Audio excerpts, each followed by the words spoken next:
pro-choice, pro-gay marriage, Republicans can win. And as a result, part of the voters that are part of the coalition around the rest of the country just simply won't turn out. They walk away because they've been disinvited by Democrats and Republicans from the political process. You know, I think one of the things that happens when you get farther away from the state is you start to draw really simple conclusions about what might be going on. Oh, I do that right here, but all the time. Simple-mindedness is my bailiwick. I'm a pro-gay marriage and pro-choice Republican, and I got plenty of support from people who had different points of view, both in the Republican Party, who are independents, and who are Democrats, who are mostly worried about fiscal stuff and about the economy. And I think the fundamental issue on that one is if you want to make your race only about that, then to some extent that's who's going to pay attention to what it is you have to say and what you're running on. But I think there's plenty of opportunity for Republicans to run on the other R, which is reform, and to make the case that Beacon Hill is broken, Beacon Hill isn't paying attention to regular people who have to get up every day and go to work and pay taxes and pay a mortgage or pay rent and pay for college and some of these other things. And we should be hammering that message home all day long. I want to hold on to reform for a second, because I agree with you. We're going to pick it up right there, but I want to go back.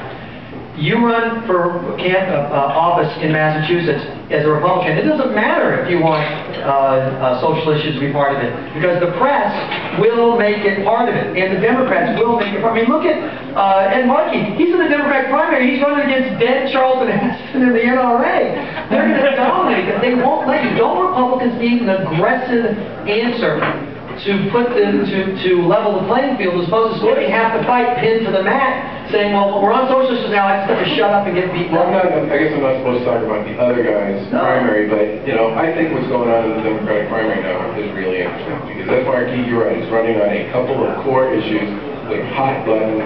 It has nothing to do with Massachusetts. What's Steve Lynch running on? Steve Lynch is running on, I'm a regular guy just like you. I worked my way up. I worked my way through college. I worked my way, spent 17 years as an iron worker, became a lawyer, ran through the legislature, worked my way up. He's basically running on a, I know exactly how you, the working person, feel out there, and I'm going to represent you and fight for you. It's two completely different approaches to this election, and I think it's going to be really interesting to see the way it plays out. Well, poll out today, those of you listening live on the network, shows that Ed Markey's 17 points up. And to me, what that says is something very dangerous, because the Republican coalition has always been a smaller number of Republicans, as you know, even across the country, not just in Massachusetts. But then you have a lot of independent, self-identified independents and non-aligned who identify, they used to be called Reagan Democrats, blue-collar Democrats, identify with the values of the Republican Party. If it's the case that Ed Markey can completely ignore those voters and still run, how does a Republican candidate win in that? I mean, if we're really running for office when it's essentially a dorm room in Cambridge that looks like a state, then where do you find room to run Republicans?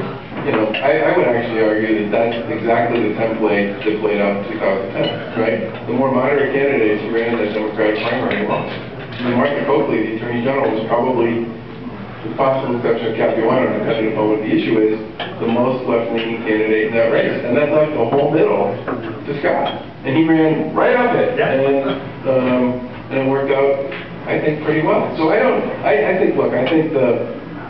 think the most important thing Republicans can do is chase, and this will sound sort of funny, but I mean it, is chase 100% of the vote. Okay? I mean, you have to convince people that you want to represent everybody in your district. You have to convince people that you want to represent everybody.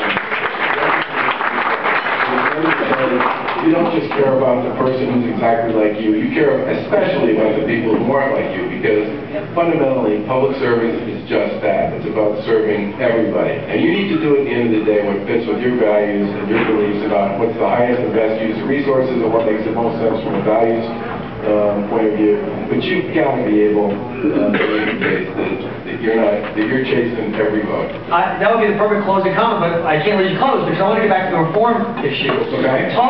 Someone's out there that's thinking about running for office, maybe they're coming to our campaign school tonight, and they see it. You're absolutely right. People are annoyed that Beacon Hill seems to be on a different planet with, you know, Mr. Spock as their spokesperson, and we're down here on Earth, and the Republicans want to fix those problems. Give some specific issues that you think are winning reform issues for Republicans.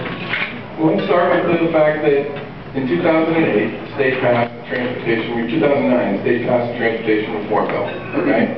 There were like 10 or 11 major reforms that were supposed to be implemented as part of that reform bill. Anybody care to guess how many of them were actually implemented? Zero. It's actually a little more than zero. Right? It's less than 5. Right?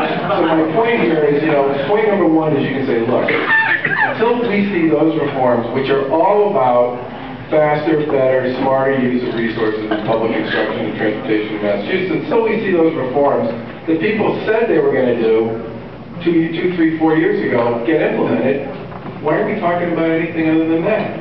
Second one would be, we've made tremendous progress. We have 1 million miles to go, but we've made tremendous progress on education reform, especially in cities where people desperately need education as sort of their primary ticket to a better life. That is one that Republicans can own. I mean, we can own education reform because, frankly, we're not as tied to the status quo politically as a lot of the folks on the Democratic side are. I think the transparency issue in the way government works and the process associated with how government makes decisions, we should be all over that one. What about EBT? Is EBT a winning issue? EBT is a winning issue. You sure? Does mean Republicans are haters? When I think about that issue, what I think about is the amount of money that's supposed to be spent on children and rent and utilities that's not being spent on the stuff that's supposed to be spent on.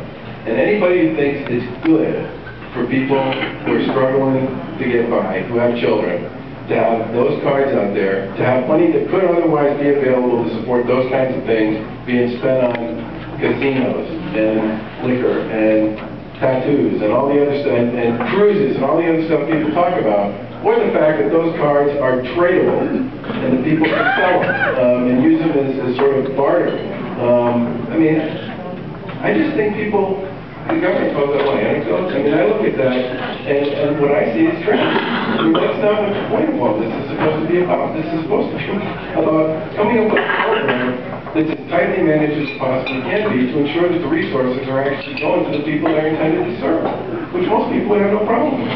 And yet it moves nowhere in the legislature, I think it's actually, I mean, the House last year voted overwhelmingly, like 8 to 1, 8 to 2, excuse me, to override the governor's veto on the EBT reform. That was big, but they did the marginal stuff. They still left a lot of the stuff in, and it's, I've seen situations where there are Republicans who want to fight, and it's the Republican leadership that's slowing things down inside the House. No, we don't want to have any fights. We want to get along.